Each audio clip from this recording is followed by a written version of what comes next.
Well, this is an unusual Shabbat for us, an unusual Saturday and service, because we're celebrating Sukkot.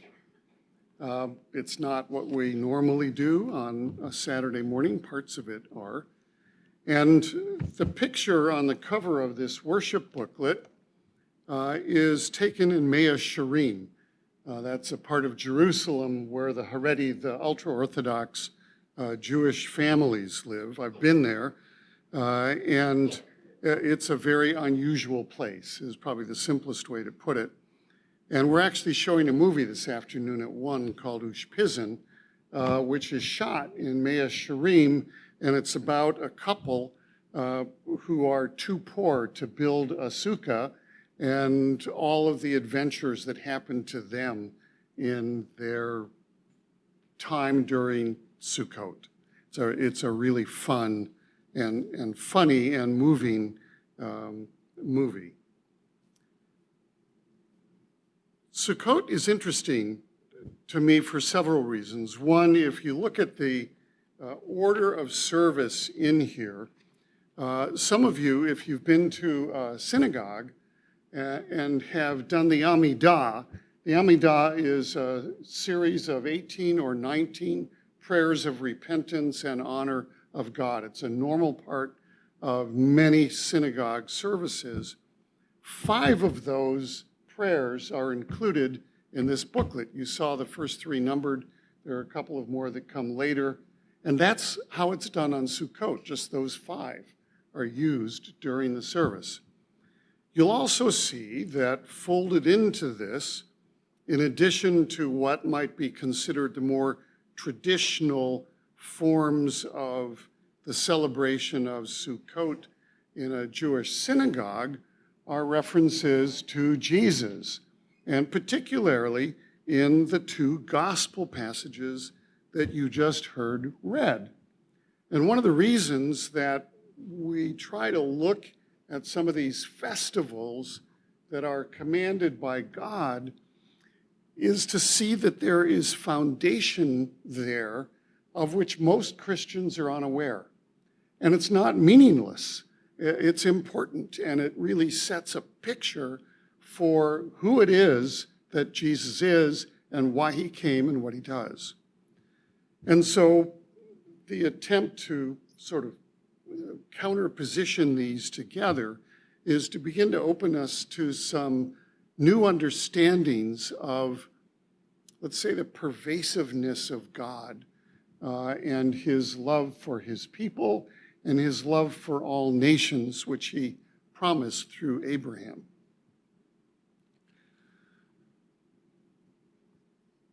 The gospel passages which you heard read today began with the birth of Jesus. And one of the things that is a strong possibility is that the birth of Jesus actually happened during Sukkot, during that 7-day festival. And the manger scene, the feeding trough and the hut that Mary and Joseph and then shepherds and others were in was actually a sukkah that had been built for the festival of Sukkot. And this is a period every year when Jews are commanded to build a makeshift house, if you would, out of branches and leaves and so on, and live in it for 7 days. Now, the way this actually is practiced today is mostly that they build things something like what you see on the cover of this worship booklet. But if you'll notice, on the top of these booths built with plywood are palm tree leaves, branches, and other kinds of branches. Some of them, these are the things that are mentioned, etrog or citron, anyway. Those are used to cover the top of the booth, and it's supposed to be open so that whatever the weather is, you experience the weather. If it's sunny, you get the sun. If it's raining, you get the rain. And it's to remind the Jewish people of their time in the wilderness after God had freed them from Egypt. And they lived in the wilderness for 40 years, They lived in booths that they built as they moved around out of branches and leaves. And those are both to remind them of that time, but also there is a sense that God has provided shelter for them, but you can see through the top of the shelter into the heavens. So that even in God's shelter, there is still a sense of the heavenly expanse above us. All of that imagery is a part of the celebration of this festival of Sukkot. The booth is called a sukkah, plural Sukkot. So that's the idea of this festival. Now, the first thought here from the birth of Jesus is there are scholars that believe that what is spoken of, the manger scene that we normally see, was actually a sukkah that Mary and Joseph, if you would, borrowed during that period of time of his birth. I will tell you, though, that there are other scholars that believe that the birth of Jesus was on the Feast of Trumpets. That's just at the very beginning of Rosh Hashanah, back a couple of weeks, Yom Teruah. And they argue that from the scriptures and from timelines and so on. And there is yet a third way in which the birth of Jesus is calculated, and that's based on the story told at the beginning of Luke when Zechariah, the father of John the Baptist, husband of Elizabeth, is serving his duty in the temple as one of the priests in the temple. And they were set up in very specific cycles. If you imagine that the cycle he served then, and you look at when Elizabeth was pregnant and when Mary was pregnant, you can count all of those times. It doesn't give you December 25th. It's long before. However, it turns out Zechariah actually served 2 cycles. And if you calculate it from the second cycle, guess what? It's December 25th. So there are 3 theories among scholars about when the actual birth of Jesus took place. What matters is that it took place, right? Now, here's the problem, and it's reflected a bit in our celebration of Sukkot. There are people who will have nothing to do with people who believe it's one or the other of those days. This probably shouldn't surprise us. One of the things you've heard me say regularly is if the devil is going to distract us or knock us off the course, it's almost always by misdirection, making something really important to us that actually isn't really important. And what happens is that our own ideas become idols to us. We worship our idea and completely miss the most important thing. There's an expression, the important or the main thing is to keep the main thing the main thing. Often attributed to Yogi Berra. It's actually from Stephen Covey, who wrote The 7 Habits of Highly Successful People. But really, truly, the main thing is to keep the main thing the main thing. So, some years ago, we began to celebrate Shabbat on Friday night when we were at 450 Roosevelt Road. And Rebecca was doing research at the time into some very ancient liturgies. And the idea was to see how was it that followers of Jesus in the 1st or 2nd century worshiped? What did it look like? How did they do it? And just to remind everybody, the word liturgy means the work of the people. That's the definition of the word from the Greek. The idea being that when you gather to worship, it's something everybody participates in and is a part of. It's not presenters and an audience, but rather it's a work that we all do together in worship, however imperfectly. And so Rebecca's research discovered some of these most ancient liturgies, and we began doing them on a Friday night. That was really sort of one of the ways in which our discovery, if you would, of the Jewish roots of the faith began, because most of those very earliest believers were Jews. And they went to synagogue on Saturday, but they also gathered together separately to remind each other about Jesus, about Yeshua, who he was, what he taught, how he taught us to live. And this opened up for us, if you would, the beginnings of an understanding of how consistent and how vast God's graciousness is to us, and the benefits of understanding him more deeply and obeying the things that he asks us to do. One of the other elements of this, just as the battle about where was Jesus born, or not where, but when was Jesus born, is the pronunciation of God's name.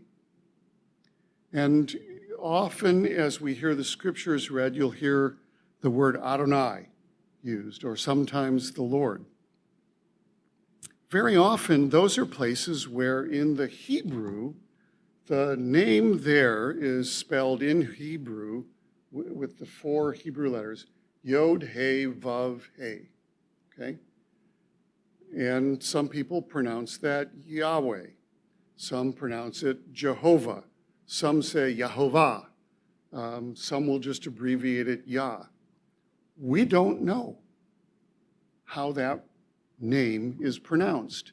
There are people who will tell you in the strongest possible terms, this is the way that this is pronounced. The problem is, and you've heard me talk about this before, Hebrew has no vowels. It has 22 consonants. And Yod, He, Vav, He, those are all consonants. And so how do you put those consonants together to pronounce the name? Yom Kippur, which we just celebrated last Tuesday night here, historically, when the temple still existed,